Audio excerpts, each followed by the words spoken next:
Once a stranger to our shores, the ring-necked pheasant, introduced successfully by hunters in the Willamette Valley of Oregon in 1882, is now a familiar member of the American wildlife scene in nearly every state above the Mason-Dixon line. From the original release of only 16 birds from the Orient, this gaudy, long-tailed but tough and hardy immigrant spread literally by the millions through the prairie farm states. It filled an ecological niche formerly occupied by the prairie chicken and sharp-tailed grouse. So popular did the ringneck become that in 1943 the South Dakota legislature proclaimed it as the official state bird. Long live the longtails.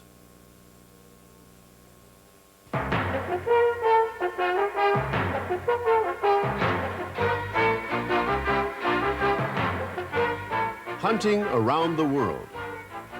From Alaska to Australia. From the Americas to Africa, Asia, and Europe. Sportsman on Film presents Gresham on pheasant hunting. Hello, I'm Gresham. Thanks for being with us. In this video, we're going to share with you some exciting pheasant hunting from the Midwest to the Northeast. And more important, we're going to outline for you the best pheasant hunting tactics I've discovered in some quarter century of hunting this long-tailed bird, and give you many other tips from some of the best pheasant hunters in the country. And sprinkled here and there, integrated into the hunting sequences to illustrate points, we'll cover such critical factors as guns and gun safety, equipment, the right chokes, shot shells, habitat, guides and leases, and most important, hunting tactics. The ring-necked pheasant, what a beautiful game bird. The cocked pheasant has such a spectacular, beautiful color pattern that it would do credit to a Salvador Dali painting. It's an intruder in this country, a most welcome one. Fact is, this bird has been a colorful part of our sporting scene so long that many people consider it a native. When most of us think of ring-necked pheasants, we think of South Dakota, and with good reason. At one time, this one state had a pheasant population of about 40 million birds. Now, land use changes have changed that, drastically reducing the total. Despite that, the hunting is still excellent, especially in the counties where we'll be hunting. The ring-necked pheasant is quite a bird. It's from Asia, and our strain is mostly from China. But really, the American ringneck is a mongrel, and is he tough. The average cock pheasant like this weighs about 2.5 pounds, and he can survive from 40 degrees below zero to 115 degrees above. He lives from the desert all the way up to 8,000 feet. And he can survive under snow for 3 or 4 days, and there have been records of him surviving for 30 days without food. It's truly an amazing bird, and a great addition to our American game bird fare. Grits, I'd like you to meet Mike Miller. Mike. Hi, Grits. He's the gentleman that's got the farm we're going to be hunting at today. Brother Mike's going to be helping us out. Would you mind telling us what we're going to hunt today, Mike? Well, we're going to take this strip of milo down, and I'll go in the middle with the dog, and we'll have one guy behind me shooting, and we'll have 2 guys on the edge. And then when we get down towards the end, we will send the 2 guys on the edge a little ahead and kind of block the end of the field. And so if we'll just go on out here and get started. I'm ready. You ready, Grits? We'll go down the middle, and we'll put Mike and Dick a little bit ahead of us, and then we'll walk real slow because the birds get more nervous when you walk slow and kind of stop once in a while. Then they'll flush a little nicer.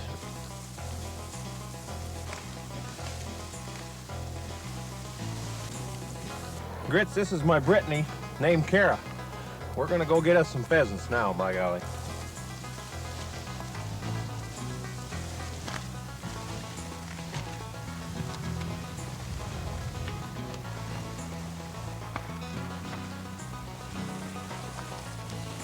Right in behind us, Bruce. You're right up here.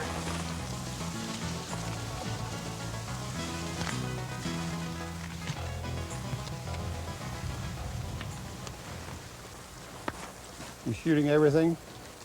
Just roosters. Just roosters, all righty.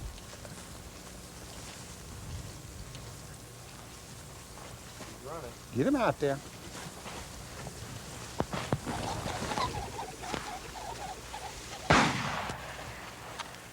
Here, here. Dead bird down here. Here. Dead bird. Dead bird. Come here. Come here. Way to go, Dick. I waited as long as We better kind of hold up here and we'll let Dick and Mike get ahead of us a little bit and block the end for us, because that's usually where they flush. They kind of run towards the end and they'll flush on the end. Okay, you guys, go ahead and move up. Okay.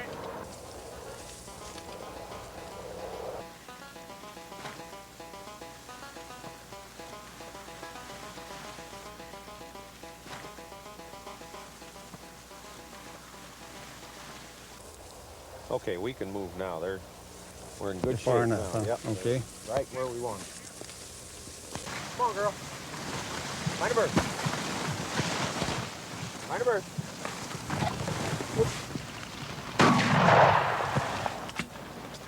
Just keep moving because there'll be more coming down here. We can see that one. Come on.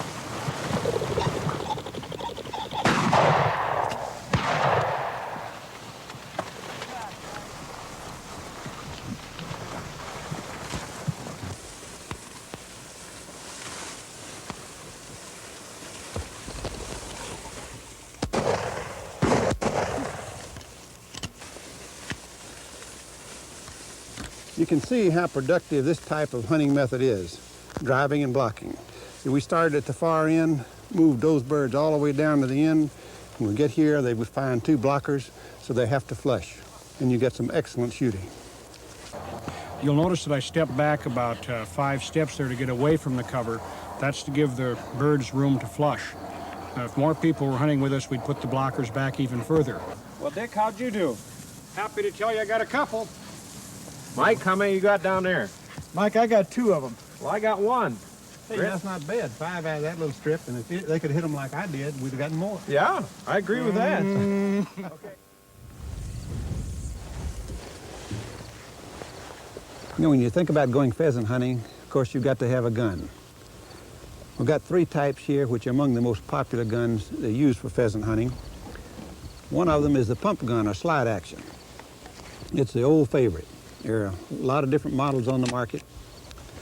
Another is another repeater, the semi-automatic. Most people call it an automatic. It's really an auto loader. Shoots once each time you pull the trigger. Then we also have the over and under. A double barrel, either an over and under or a side by side, is an excellent choice. It has the advantage of having 2 chokes, of course. You can have a more open choke in one barrel than the other. There are 3 axioms that I've come to find out would help most hunters, including pheasant hunters, with their shotguns. That is, they would be better off if they had a shorter barrel, a shorter stock, and a more open choke.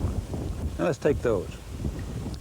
The stock that you feel most comfortable with sitting in a sporting goods store in your shirt sleeves is perfect. But when you get out in the field with a bulky hunting jacket on, it's a little bit too long. Check yours and see if you can mount it easily. Barrel length, the myth still goes around that you've got to have a long barrel, a 30 or 32-inch barrel, in order to reach way out there and kill them a long way. The fact is, the barrel length has nothing to do with how far away you can kill a bird. It's the choke that counts. A full choke 26-inch barrel will kill just as far as a full choke 30-inch barrel. Chokes are a funny thing. They're not an exact science, and one of the things that you would be better off with if you're the average hunter is a more open choke. Only the very expert shooter can take full advantage of a full choke. And the modern shot shells that we have now have effectively tightened up your shotgun at least 1 degree. The shells you shot 30 years ago in a full choke gun are tighter now. They're better shells. So keep that in mind. Go to a little more open choke. There's a connection between chokes and gauges. The average gun used by a pheasant hunter is a 12 gauge, and that probably should be the one that the average hunter uses. It's a standard, and in that he is better off using a modified choke. When you drop down to the smaller gauges, the 16 and the 20, you still got ample firepower for pheasants. But as you go to those smaller gauges, and particularly if you go on down further, say to the 28 gauge or the 410, you've got to go to tighter chokes in order to get the pattern density necessary to kill a pheasant at reasonable ranges. So if you go to a 28 gauge, for instance, you've almost got to go to a modified or full choke. In the 20 or the 16 gauge, you can use just about the same chokes that you're using in the 12. Shot sizes, 6 is probably the standard and the best all around. Very close range pheasants over dogs, 7.5s are fine. Late in the season when the birds are heavily feathered, getting up a little while, 4s are nice. 5s is a good compromise, 5 shot, but it's difficult to find. Screw-in choke tubes have been a revolution in the gun industry. With these tubes, you can have any gun that you want. A hunter can have one gun for everything from bobwhite quail at short range to long-range geese. For pheasants, for instance, in this double barrel, I've got an improved cylinder in the bottom barrel for those close shots, giving me a wide pattern, and then a modified tube in the top barrel for those farther away shots, or the shot that I missed on that first bird. You can put a couple of these in your pocket and you've got a pocket full of different chokes. You know, no matter where you're hunting pheasants, it pays to know pheasant habits. Like most wildlife, pheasants feed early and late. In the early morning hours, you'll find them in the feeding fields, and then again late in the afternoon. During the midday hours, they'll loaf in the shade somewhere in hedgerows, in the grassy covers on the hillsides, or on the edge of the swales. And that's where you look for them if you're going to hunt those midday hours. Hunting with a group and driving the big cornfields and very big cane fields is very effective. But if you're hunting alone, as I am today, or with a buddy, it pays to hunt the smaller cover. I'm going to hunt this fence line along here, and it's a narrow strip of cover, and if there's a bird in it, there's a good chance that I'll be able to kick him out. Let's give it a try.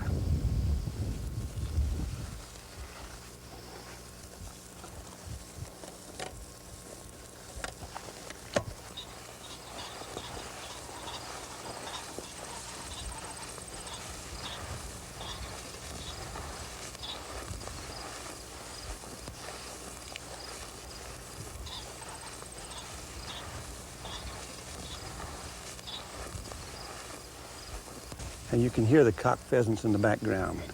That's a dead giveaway, so I'm going to ease in that direction and hunt that little spot of cover.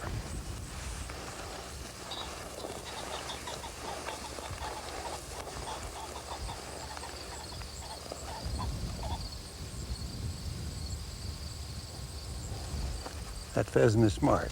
He saw me coming and he probably heard me, so he took off and flew. We'll find another one.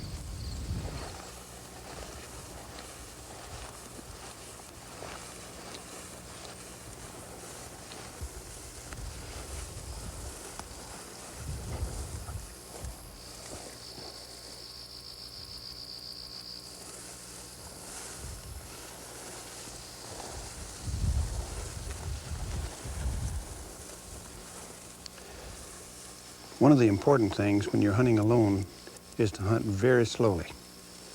Make frequent stops, zigzag, retrace your steps. What you're trying to do is make that cock pheasant nervous so he'll flush.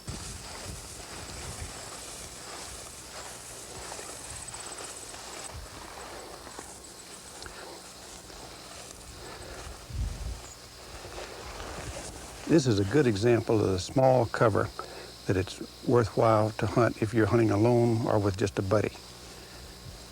I'm going to work in this, move around, go back and forth, retrace my steps, stop frequently, and see if I can get a big cock out of there.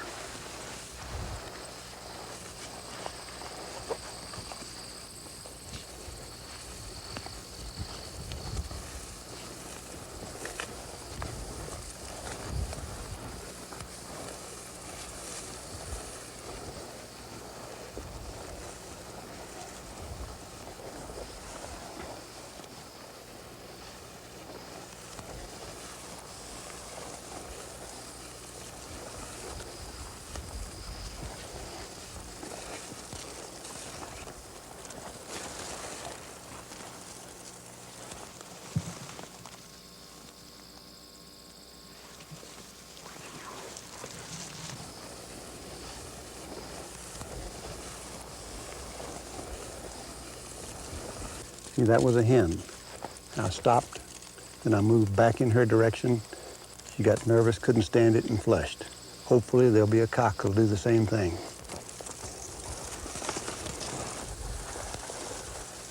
Another point that's important because of the fantastic hearing of the pheasant is to be pretty quiet when you're hunting in a small group or by yourself.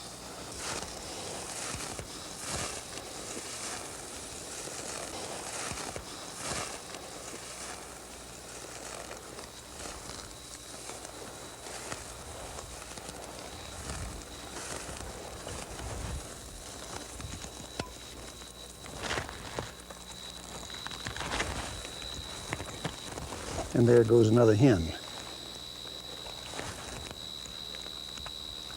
And there goes a cock that heard me talking. So I shouldn't have been talking, should have moved right on up. Well, as you can see, it's not as easy as it might be. The birds were there, but the cocks all ran out ahead of us and flushed out of gun range. Several hens flushed within range. Of course, they were hens. We didn't shoot. One of the things I might mention is it is much more effective using a dog than just hunting alone without a dog. In fact, it's twice as effective. If you've ever thought about owning one, try it. You can get a flushing dog like a lab or a spaniel, or a pointing dog like a pointer or a setter or a Brittany. It's fun to train them, and you'll have fun hunting pheasants. Actually, it magnifies your pleasure. One thing you want to do is teach him to be under control. If he's disciplined, he'll be fun in the field.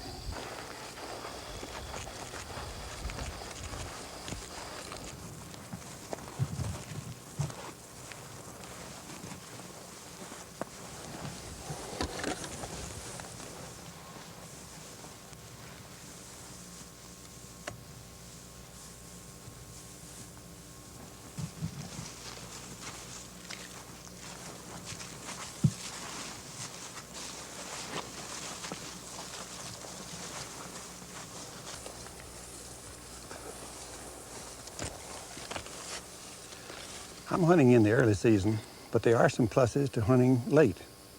First of all, there may not be quite as many birds, but there aren't as many hunters out there either.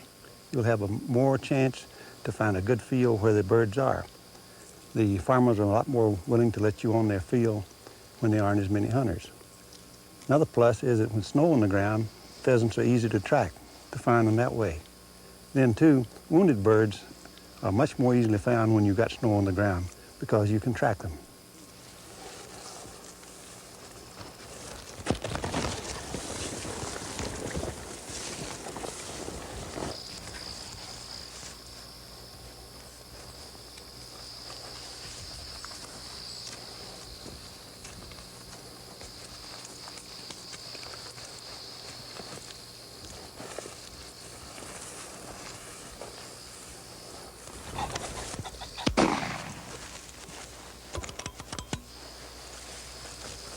Well, one finally sat long enough for me to get within gun range. A big cock pheasant.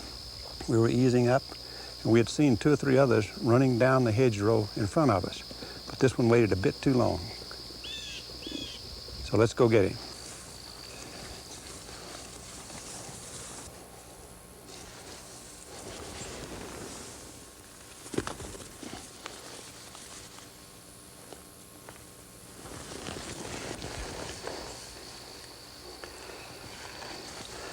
Beautiful bird. Hunting alone without a dog is a lot harder, but a lot of people think that there's more satisfaction in it than in driving big fields with big crowds of hunters.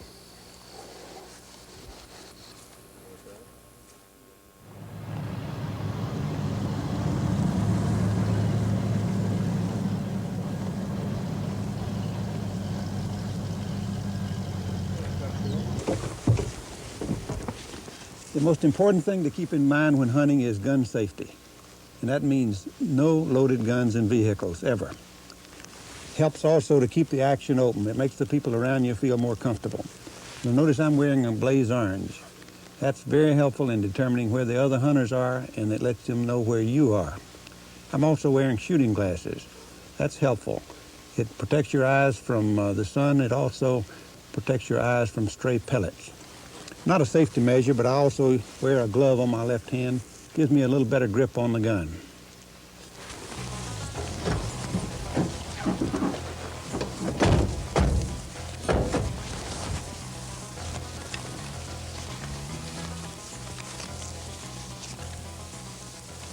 Today we're hunting with Frank Stuckel on Stuckel Farm and being helped by Mike Kuchera and Dick Kuchera. Frank, how are we going to hunt today? Well, today, Grits, we're going to hunt a strip of cane and millet that's been planted specifically for the pheasants.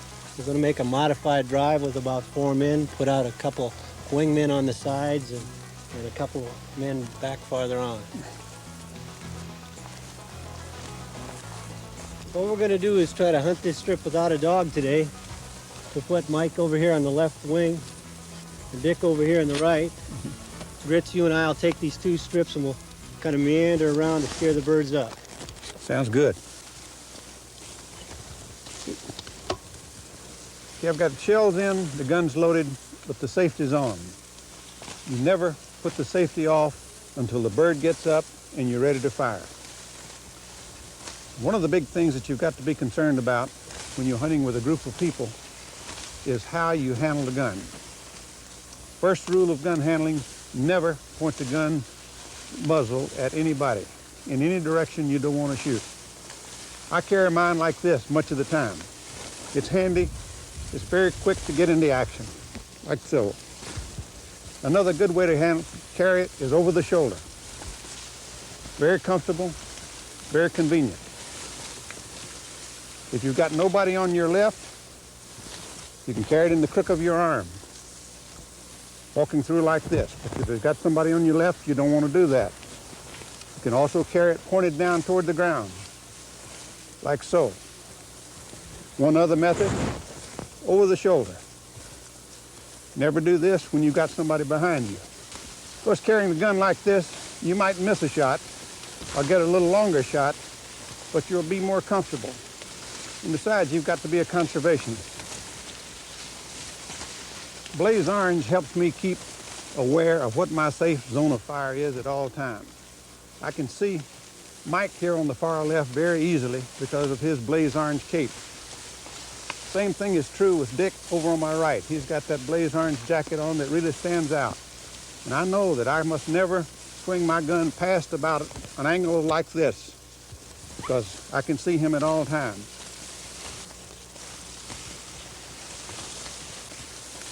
If a bird comes back, goes over the head, you don't swing your gun around past any of your partners, but instead you let it come right overhead, take that bird going away. Remember never to point that muzzle at anybody. Grits, we've got Mike and Dick right now stationed out on the flank in case some birds escape to the side. It looks to me like now the birds are running ahead and the shooting may be at the end where we should have a couple of blockers. But with 4 guys, this is the way you'd approach this kind of field.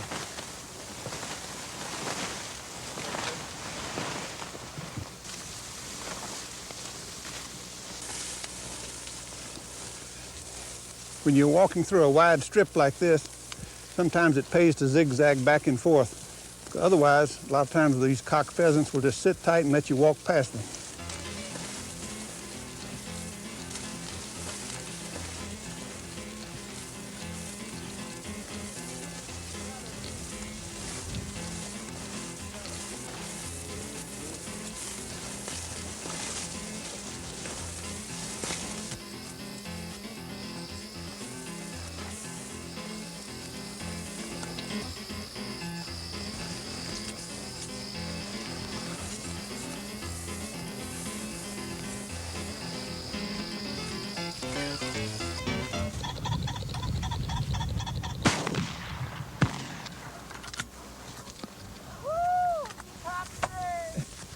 Well, Dick, what are you doing shooting my bird? He was dead in the air. Way to go, Dick. Thank you, Grits. You worked that perfectly. You make a great blocker. Thank you. You'd noticed that I had been on the side, but the birds were running ahead, so I moved quickly around and got into blocking position. Those wild roosters are wily. And it worked. It worked. Yeah. Pheasant for dinner. Love it.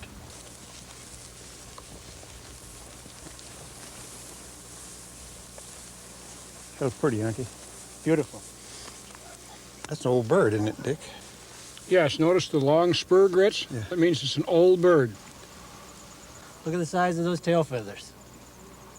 Boy, you really know why they call them ringnecks. Don't lie about that. Look at the width of that neck. Beautiful. Let's try a different kind of cover before the sun goes down.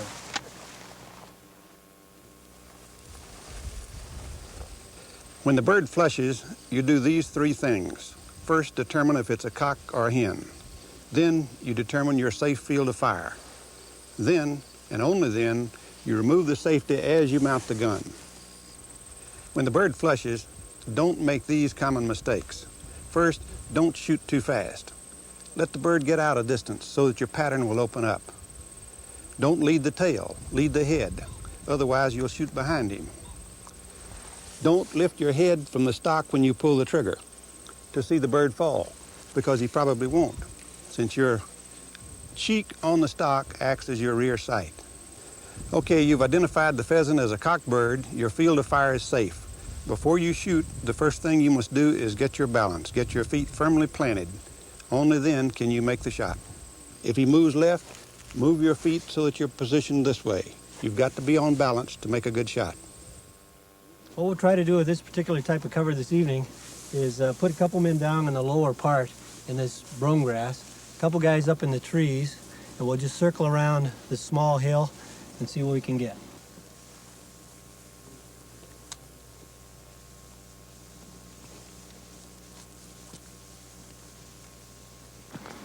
Mike, I think it'd be best if you move to the top of the hill on the other side of these trees, because I think they're going to flush that way. Sounds great. Frank, is this the kind of cover they roost in? This is the type of cover they'll come into in the evening. They've been feeding all afternoon.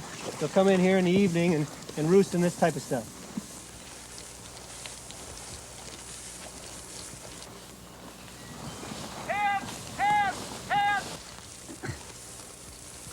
This is cock only, and of course that was a hen, so you don't shoot them.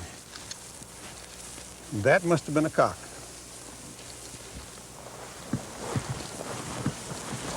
Pick up the bird now? Probably better. You lose him. Where'd he go? He's lying right along the fence line here.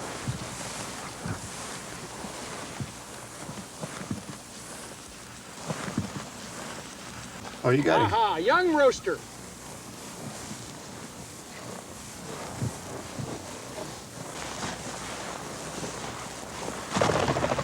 Hen. You can tell the hens from the cocks by the color. The cocks, of course, are brightly colored, and the hens are dull, drab brown.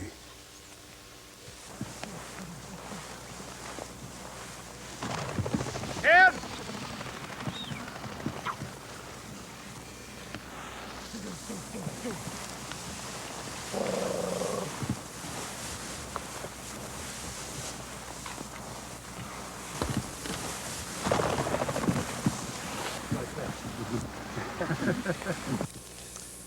I think the best way to tell whether that bird was a hen or a cock is to look at the tail. I guess there are other methods, but that's always worked best for my hunters, I think. When you get where the birds are silhouetted like this, you can't really see much color on either one of them, can you? Right, and it's easy to make a mistake. Some hunters feel they can tell the difference between a hen and a cock by the beat of the wing. It's pretty difficult, and you got to be pretty experienced. My hunters, I like to tell them, look for the tail or look for the bright color. Yeah, how about the cackling? The cock cackles once in a while when he gets up. More often he doesn't. So the cock is larger, as you say, Frank. It's that long tail. They're shaped differently. Tomorrow we got something different planned. We're gonna put together a drive with about 12 or 14 guys. We'll get together around noon. That's the time we can start hunting here in South Dakota. We'll put out a few blockers and walkers and see what we can come up with. Sounds great. Fun time. I'm here with Mike Kuchera of Mike Kuchera's South Dakota Guide Service. Mike, from what I understand, you had more pheasants back in the 40s and 50s than you knew what to do with. But then the bottom fell out. What happened? Habitat, Grits. As you recall, back in the 60s with the soil bank years, excellent pheasant shooting, a lot of habitat. 70s rolled around, more intense agricultural methods, herbicides, pesticides, pushing out a lot of the trees. And of course, they got to have a place to live in the winter, just like you and I. That brought on a lot of the decline of the pheasant population. Well, I know they're coming back now. What happened to turn it around? Started turning around when a lot of the farmers recognized different values of pheasants and started farming for pheasants. This started a few years back, and it's getting more intense all the time. Well, I noticed when I bought my hunting license, I had to buy a pheasant stamp. That's right, Pheasant Congress. Back in the 70s, even present day, they have a restoration stamp on there which goes into pheasant habitat. Well, Mike, you're in the pheasant hunting business, and I know you work with a lot of landowners. Are they coming to realize that the pheasants are a crop?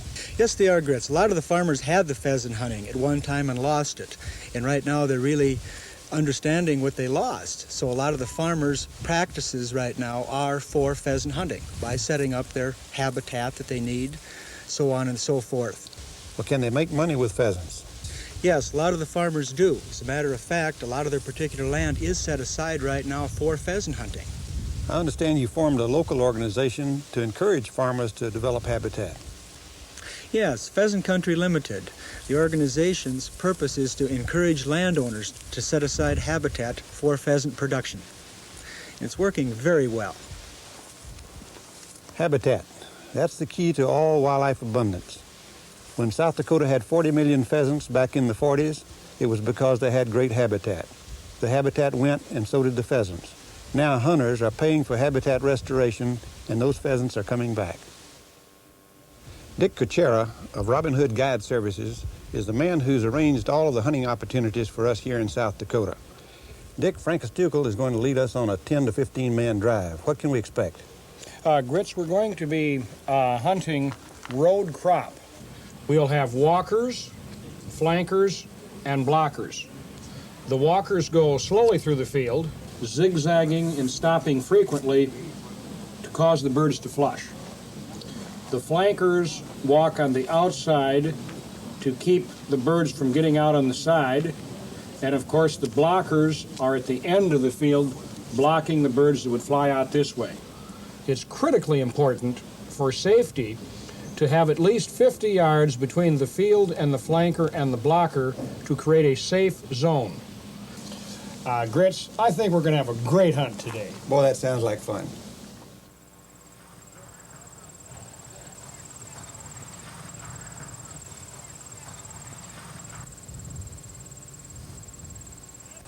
Okay, fellas, what we've got a strip of cane adjacent to a draw with some willows in it and another strip of cane. I'm going to put 3 men in the middle, 2 men in each strip of cane. I'm going to put a flanker on each side, about 50 yards ahead, and I'll take 5 blockers. Walkers will meet up with the blockers down at a pond in the other end. The blockers are going to be about 50 yards back of the end of the cane. There should be a lot of action at that time, so be careful, keep the shots up.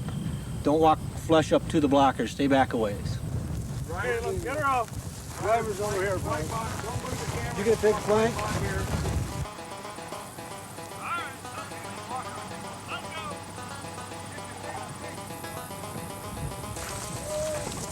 What I like is these 4 guys to get out again.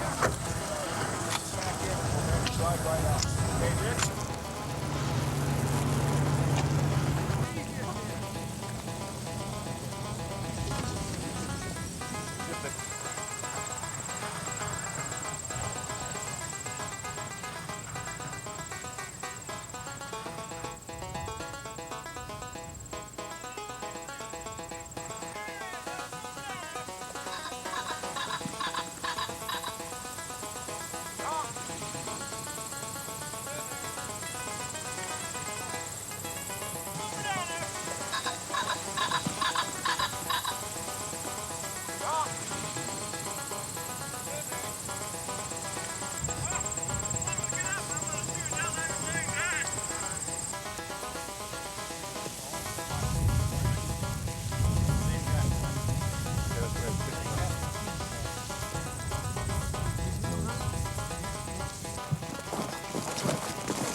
I'm stationed about 50 yards beyond the end of where the drive will come to an end. And that's so that I can be able to shoot flushing birds without endangering the drivers.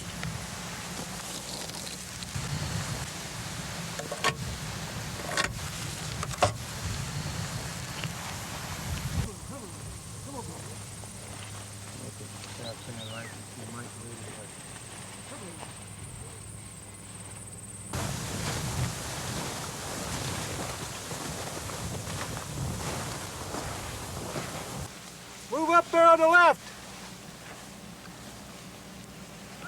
Move up on the left. Move up there. Take it, Kitty. Good shot. I got him marked. Go get him. Get him up.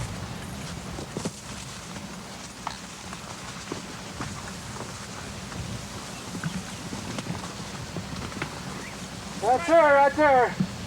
All right, pick up. You got a pocket to put him in, Kitty? Yeah. Hold her a minute, fellas, till he gets this bird in his pocket.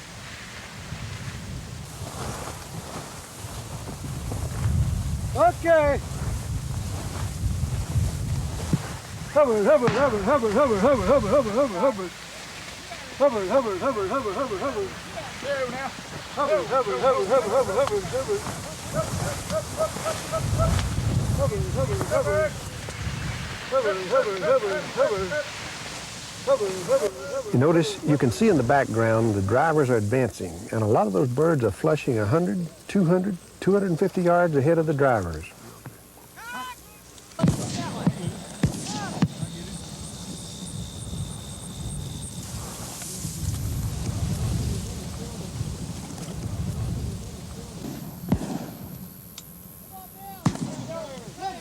Hand. Hand, hand.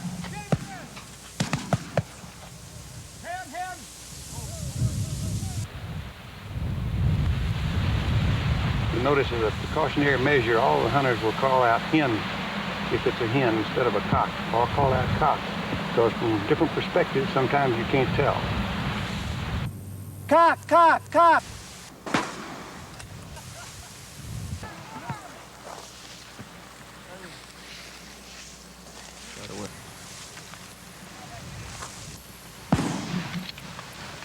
This is a good example of where you really have to mark a bird down. When he falls out in the cane, it's impossible to find him if you haven't marked the spot exactly. Now I've lined up a couple of points. I can go right directly to where the bird went down.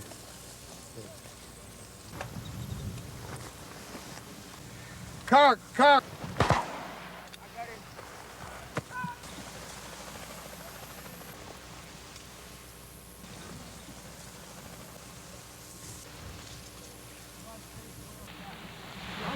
That was a good opportunity, but the bird was too low. We've got two people over there looking for down birds in the corn, so I let pass that one up.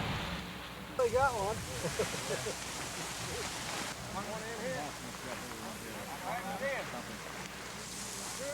Action's open. All your action's open on your gun. They were dropping like flies over here. Oh, sure they were. I was shooting that little, Oh, they were just dropping. pulling the trigger with my safe on. I wondered why I couldn't get him. Oh yeah, yeah. We were Okay. just moving and blowing them. And Yeah, he's got birds coming out his ears. Now what? Nice one.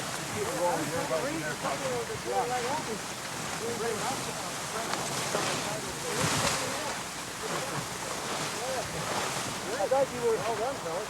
We're just going to watch him go and then all of a sudden. He just pulled out. He did it. I thought he might do a walk that far. We're down in there. I got two in my pocket. Don't put them all down there, boy. Two what? Get them out, Uncle. Two birds? Put them all down Get them there. out there.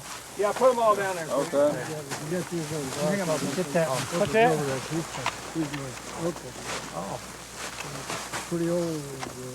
I thought you might fall asleep over there. Beautiful. Gotta have a left hand. Yeah, they were kind of... There's a typical South Dakota pheasant drive. This is what it's all about. And these are the results. Great fun with a lot of good guys. Yeah. All right.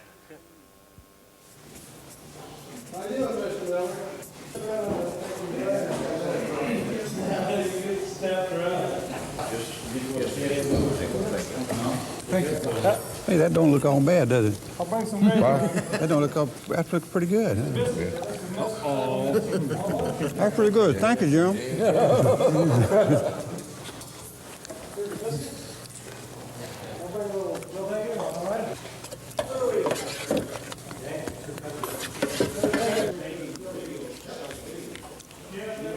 Pheasants are great eating anytime, but they're especially good when shared with friends after a successful hunt.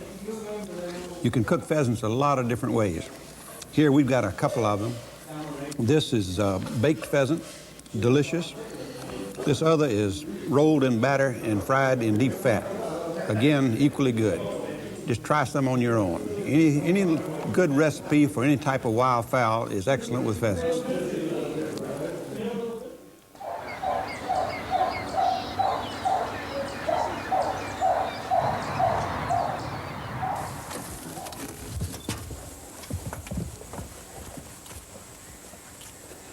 You know, another side of the pheasant hunting picture is the shooting preserve.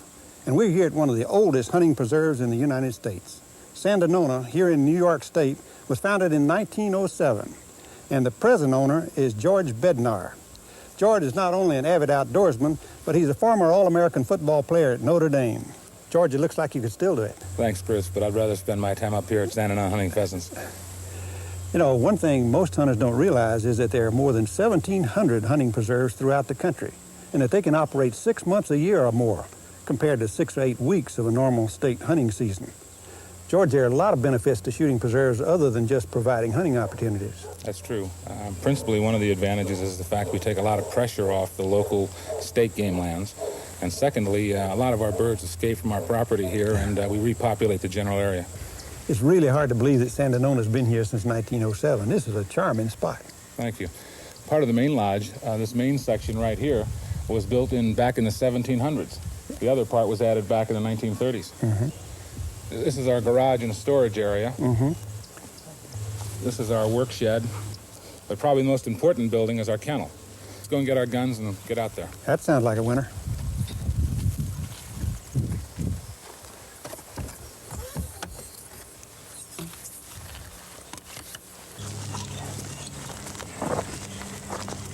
Fritz, this is Gary Hall, our manager. Hi, Gary. He'll be our guide for today. Would you like to start out with a pointing dog or a fleshing dog?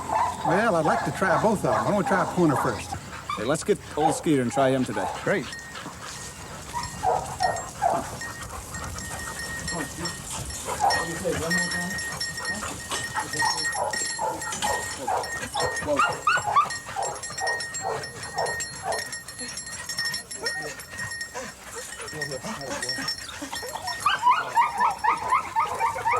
Gary, that may not be the ugliest dog I've ever seen, but it's a close second. Come on, Skeeter.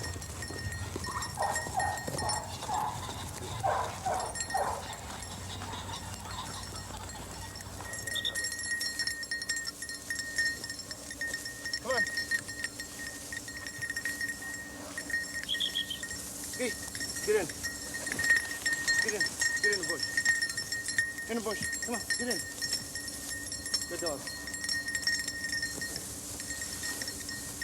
Okay.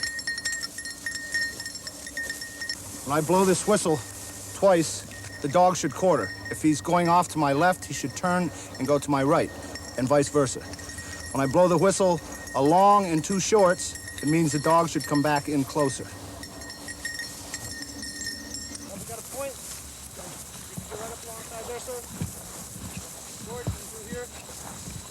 Yep, we got a bird here. You want to...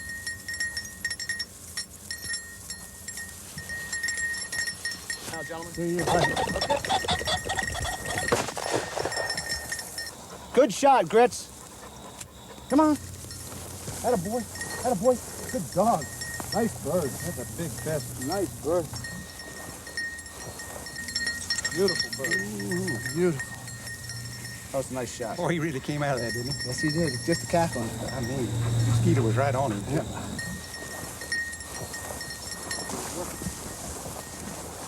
Moving again.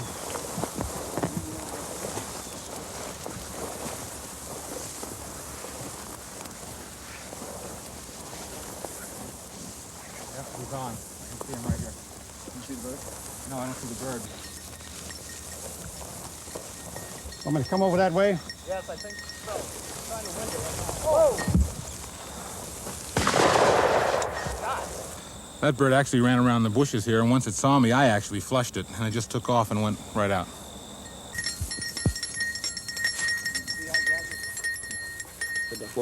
Well, that's a beautiful hen.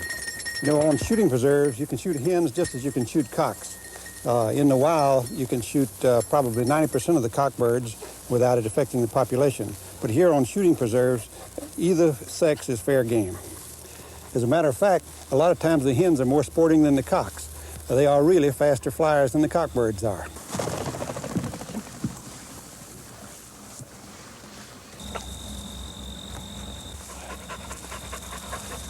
Nice brace of birds. Mm-hmm.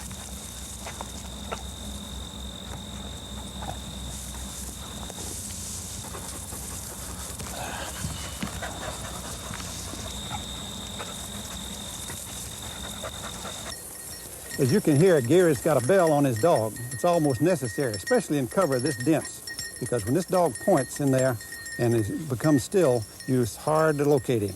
He's also got this stick that he's carrying. That's called a flushing stick. When your dog points, he moves in and uses that stick to flush the pheasant. Okay, stay tight. Here, find the bird. Find that bird. Right here. Come on. Up here in front of me somewhere. I lost you. George, you can move up. So you're all the way around, all right, buddy. Here he is, right here in front of us. Go around to the other side, Joe. He's right here in front of me, Joe. Keep on walking right over here. Rich and I, somewhere. Yep, I got it right in front of me.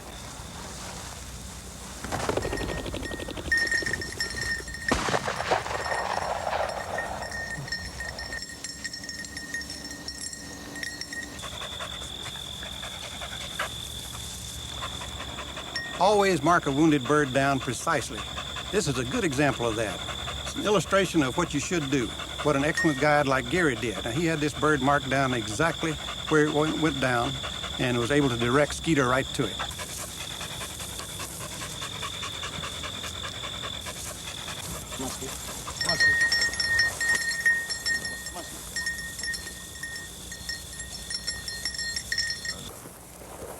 As you can see, this is a classic pheasant hunting situation. We've got guide Gary is right between us. So George and I will take the birds on our side. I'll take them to the left and George will take them to the right. And if they go right straight away, I'll tell George, that's mine, George. Right here in front of us. Easy, easy, easy, easy. Good point. It's gonna run right off. Good place for that dog. Cut this bird off and it's gonna run right off. Right up in front. Whoa!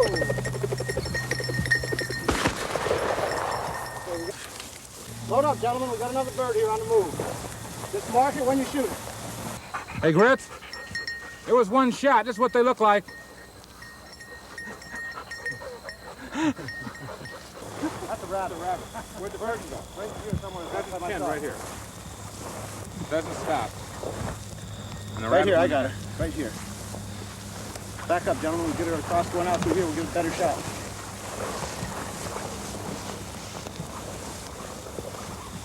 Come on, Ski. We're waiting for the dog, gentlemen. Here he comes. Come on, Ski. Easy, easy. Hey, here. Easy.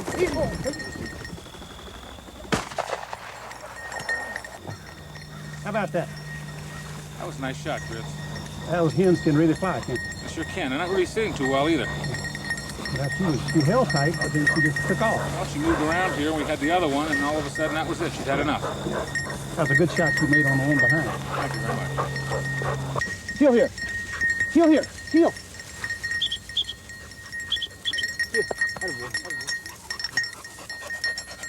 It's about 80 degrees out here today. So what we're going to do, we're going to take Skeeter in. He's awful hot. And we're going to bring out a flushing dog by the name of Tar, a black Labrador. Gary, I was wrong. That's one of the prettiest dogs I've ever seen. The point that we need to make here in this thick cover, you notice how we're having to wait when the bird gets up until he gets out. Now what that does is give that pattern of the shotgun a chance to open up. You're not shooting the bird too close. And in shooting like this, you don't need a full choke gun. Improved cylinder, skeet boring, that type of thing, that's perfect. The dogs generally tend to want to hunt into the wind. And today it's a dead calm, and it's making it particularly difficult. Okay, gentlemen, we're going to head down the field in this direction. If I could have my right gun over here, please. About 10 yards out, and my left gun here.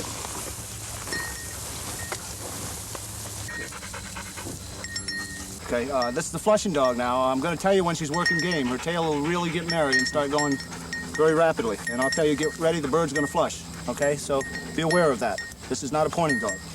Okay, Tar? Let's go get the bird. Here, Tar.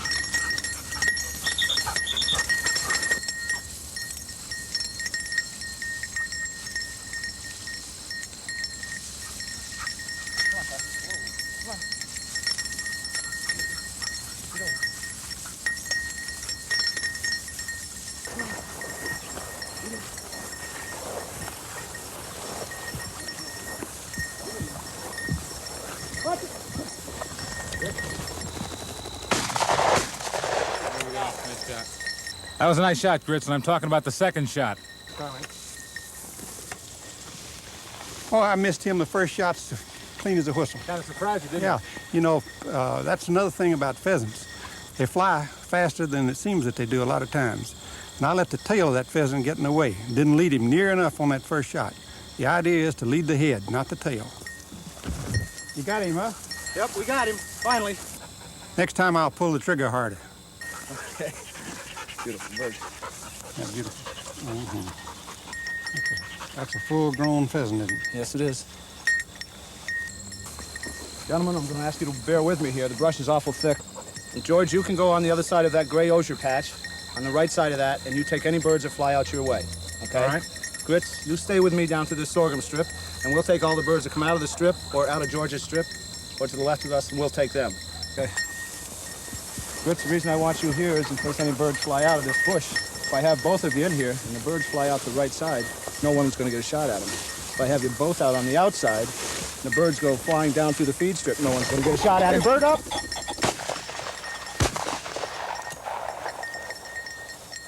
Pretty tight. I missed a bird like this about 10 years ago in a patch like this.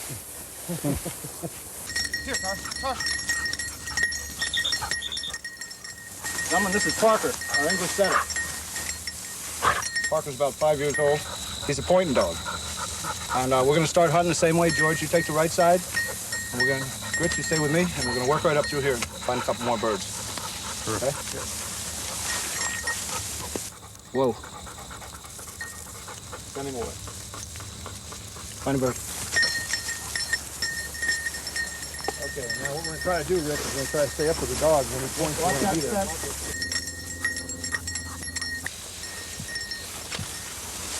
And nearly that apple tree there.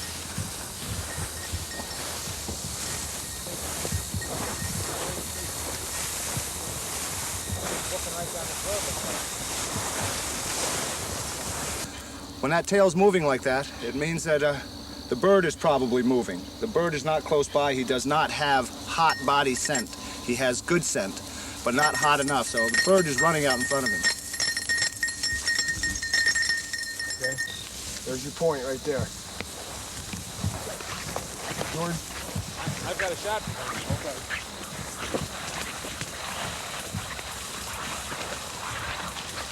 Get right over there, there's a cook bed like that. Stay right in that cook bed. Where are you, Garrett? I think I'm the only bird in here. Rick, get ready. There's one inside and there's one right here. There goes one. Nice shot. Nice shot. Very well done. Well done. 3 birds. Grit, you've done this before, haven't you? First time I've ever done this. You could tell, couldn't you? Yeah. I also got a bridge or two I want to say. We got ourselves 2 cock pheasants and a hen pheasant. 3 shots, 3 birds.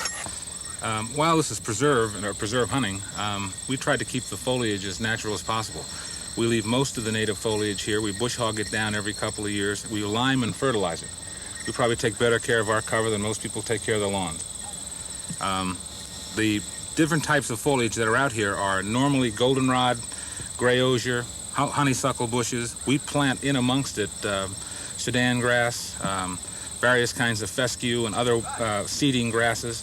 We also put in a whole series of seeded grasses that will fold over and provide cover and feed for the birds. So the feel and look of this place is natural. It's wild. This could duplicate almost any farmer's field that's gone fallow anywhere in the area. Well, it's obvious that George was very successful. This is one of the most natural-looking places I've ever hunted. It was a great day. You know, I don't think anybody could tell whether you were hunting on a hunting preserve or out in the wild here. That's the nicest compliment you can give us. The birds really flew well, and dogs work well. You know, I think that probably in this kind of thick cover, flushing dogs work better than the pointers. I believe they do, especially when the birds are running like they are. Yeah. Well, I'd like to come back sometime when the cover's down a little bit. It's a little bit cooler. Yeah, love to have you back. So you'd like to hunt pheasants and want to find a place to hunt. Well, about 80% of the states have wild pheasant populations. So odds are good you either live in or near one of these. And how to find an exact spot? First, contact your state game department. Visit with your local enforcement agent. Go to the sporting goods stores. Talk to other hunters. And above all, visit the farmers. And I'll give you a tip. Go see the farmers before the season opens. There are quite a number of local pheasant hunting clubs, and there's one excellent national organization called Pheasants Forever. And with aggressive support of hunters in financing and lobbying for habitat preservation and restoration, pheasants can truly be forever.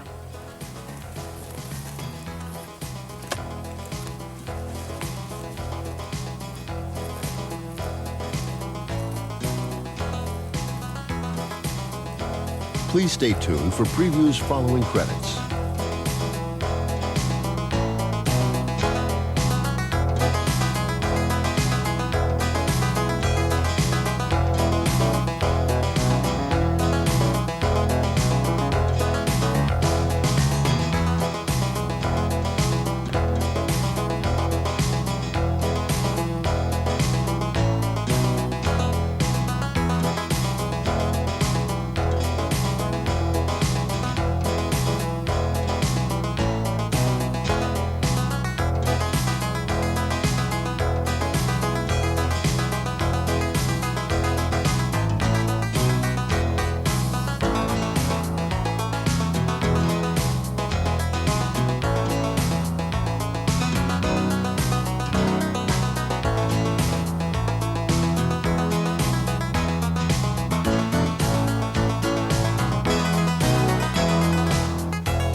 The following are previews of broadcast quality videos produced by Sportsman on Film.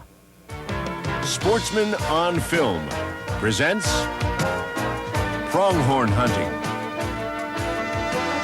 A company outfitter, Lad Shunnison, and a group of hunters in pursuit of America's fastest mammal, the pronghorn antelope.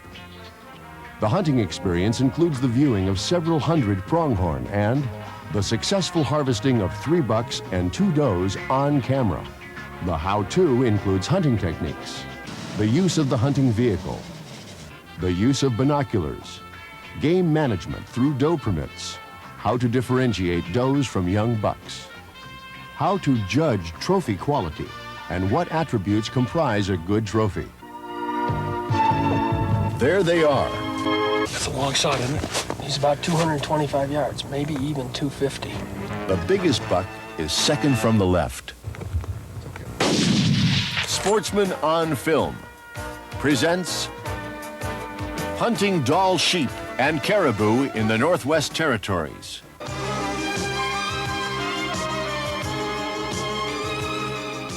From base camp to fly camp to hunting on horseback and foot, you'll feel like you're part of the hunt, and what an exciting hunt it is. Bob Hartman stalks and shoots an 11-year-old Dall ram that rolls down a shale mountainside into a drainage in a spectacular sequence. And Pete Etchecherry stalks into the middle of a group of mountain caribou bulls and takes the biggest one on camera. Sportsman on Film presents Late Season Elk Hunting with Jim Zumbo. Jim Zumbo is editor-at-large for Outdoor Life magazine and author of the book Hunt Elk. This video is about how to hunt elk late in the regular season. you'll see numerous monster bulls, and in addition to the excellent instructional aspects of the video, you'll see Jim guide a 12-year-old boy to a big 6-point bull elk that is stalked and taken on camera. Sportsman on Film presents Hunting Big Muleys. This is a combination how-to and hunting experience video taped in Colorado with outfitter Ladd Shunnison. The hunting experience consists of 5 successful hunts resulting in bucks taken on camera. 4 of the hunts take place in Colorado's early season. Boy, that's good, Robbie. What do you think of that, boy? I like it. And the final hunt is conducted in the late season with snow on the ground and involves tracking techniques. Sportsman on Film presents Packmeyer's Shotgun Hunting School. Ken Robertson is a California state champion and a winner of the Grand Prix of Europe. But more importantly, he is an excellent instructor. Beginners to experts are taught in the same course. Way up to here and straight. Good. Instruction covers a variety of hunting situations using targets to simulate ducks over blinds and driven grouse, and flushing quail and pheasants. Oh, a toughie! You can't get away with rifle shooting here, right, John? All under field conditions. Move this foot right on around. Move that foot out. And the classroom is used for clarification and reinforcement. Sportsman on Film presents Packmeyer's Trap Shooting with Ken Robertson.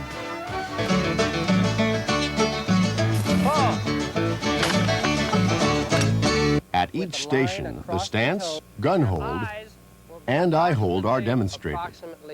And a computer graph is used for each station for reinforcement and to show the leads. Shooters with a variety of abilities assist the demonstrations. You'll want to view this tape each time you go shooting. Now. Sportsman on Film presents Packmeyer's Skeet Shooting with Ken Robertson. For all 8 stations, a computer graph is used to assist the demonstrations of stance, gun hold, eye hold, where you break the target, and how much lead. Ken Robertson leads 3 shooters through all 25 shots, including specific instructions on stance, where you hold your gun and eyes, and where you break the target with how much lead. When the bird comes out, we come right through it, breaking the bird right here with no lead. Sportsman on Film presents Rifle Shooting Tips and Techniques. Former national champion marksman Glenn Pierce and Olympic team gunsmith Jim Carter will show you invaluable techniques for fitting your rifle, various zeroing techniques, trigger squeeze, and crosshair wobble. From several different angles, you will see the recommended positioning for shooting while standing, kneeling, sitting, prone, and using rests of opportunity. The silhouette range is used to demonstrate bullet drop. And the running bore range is used to show swing and lead techniques. Sportsman on Film presents Hunting the Exotics, Part 1. Ken Wilson of Sportsman on Film successfully hunted 1/2 of the Super Slam of exotics. Fallow deer, Aoudad, red stag, Corsican sheep, and mouflon sheep. Sportsman on Film presents Hunting the Exotics, Part 2. Ken Wilson completes the Super Slam by taking a Sika deer with Ladd Shunnison, a Catalina goat with Mark Cowden, an Axis deer with Thompson Temple, a black buck antelope with Bo Wofford of the Wyo's Onion Creek Ranch, and 2 tremendous trophy upgrades with Thompson Temple. Here Finn Agard leads Ken toward an ibex at Greenwood Valley Ranch. In addition, Thompson Temple describes what to look for when hunting for the record book. Finn Agard discusses rifle calibers and bullet weights. And exotic hunting and ranching is discussed by Charlie Schreiner IV of the YO Ranch. You'll learn what animal behavior to expect, how to judge trophy quality, and how to hunt the Super Slam of exotics as Ken Wilson succeeds on the highest scoring Super Slam ever taken. Sportsman on Film presents Peter Hathaway Capstick, the best-selling hunting author in the world. Capstick, hunting the Cape buffalo.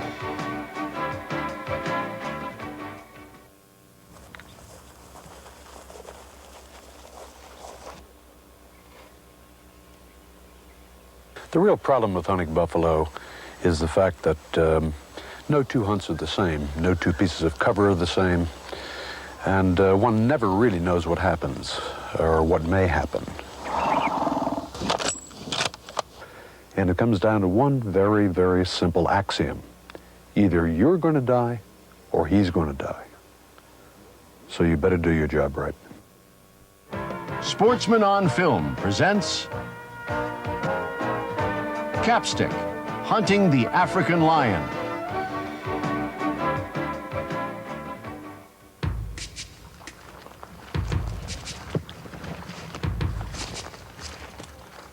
I don't think there's anything probably more dangerous in the world to hunt. Under bush conditions such as we have here. You're tracking a predator over whom your high-powered rifle does not give you that great an edge. And of course, a successful case of man-eating, which has gone unwitnessed, by definition leaves no evidence. So a lot more people are killed than we think there are. Given the slightest opportunity at a foul up on your part, in heavy cover, or even in the open, and he's going to take you. Sportsman on Film presents Capstick, Botswana Safari.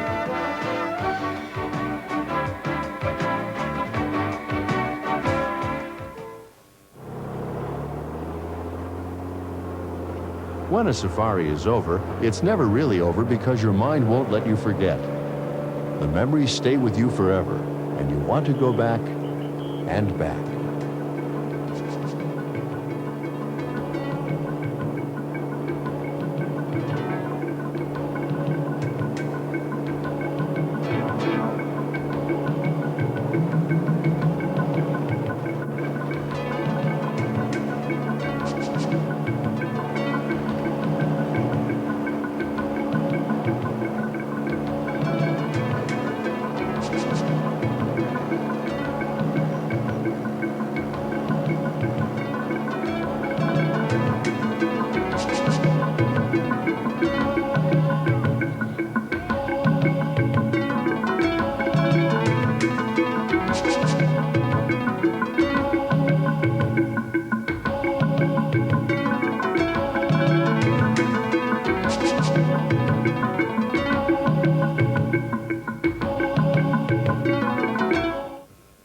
Sportsman on Film presents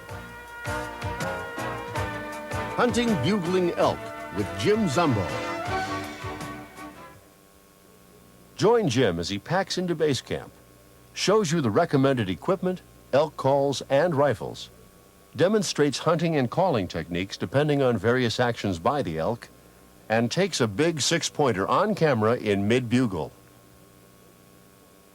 Sportsman on Film presents Wayne Pocus, hunting whitetails, north and south, with bow and rifle. In the south, Wayne shows you how to scout an area and set up a brush blind. And he takes a big buck on camera with his bow. In a northern deer camp, Wayne shows you how the hunting methods differ in the north, and he succeeds in hunting a superbuck with his rifle on camera. Sportsman on Film presents The Greatest Whitetail Hunt. In East Texas, near the Louisiana border, the habitat is similar to whitetail country in the Northeast, Southeast, and parts of the Midwest. Thompson Temple guides 7 hunters to huge trophy bucks, each taken by a different hunting method. The first buck taken is the new Safari Club International #1 bow-hunted whitetail. Sportsman on Film presents the salmon fishing techniques of the pros. This exciting video is jam-packed with fishing information on proven Pacific Coast mooching techniques. Included are segments on how to cut a herring properly for a cut plug, how to thread a cut plug properly, how to identify the role of a cut plug bait so it works, and much more, including the excitement of fishing for salmon in the Pacific Northwest. Sportsman on Film presents Basic Fly Tying Techniques with John Massey. Using extreme close-up photography with stop action and instructional overlays, you can easily learn to tie flies like the experts, step by step. Holding the rolled wing, position it over the body of the fly so that the ends of the wing extend just behind the bend of the hook. Secure it firmly in this position with several turns of the tying thread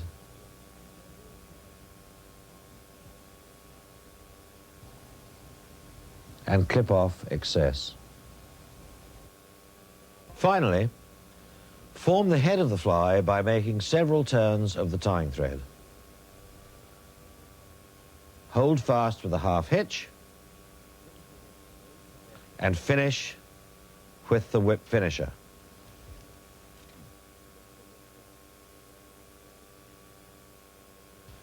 Clip off the thread and with your bodkin apply a drop of head cement and your finished fly should look something like this.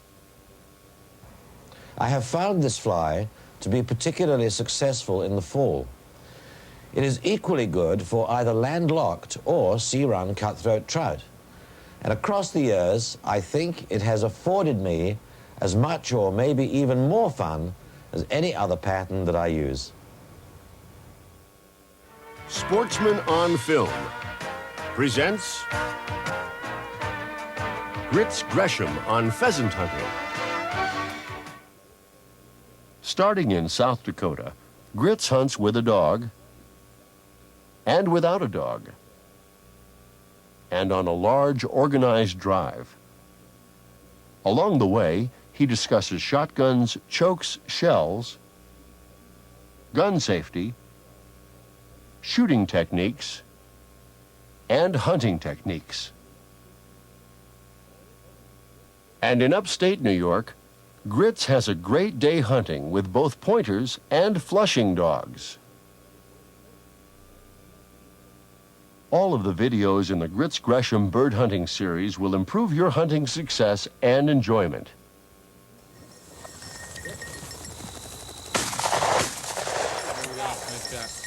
That was a nice shot, Grits, and I'm talking about the second shot. Oh, I missed him the first shot's clean as a whistle. Kind of surprised you, didn't Yeah, you know, that's another thing about pheasants. They fly faster than it seems that they do a lot of times. And I let the tail of that pheasant get in the way. Didn't lead him near enough on that first shot. The idea is to lead the head, not the tail.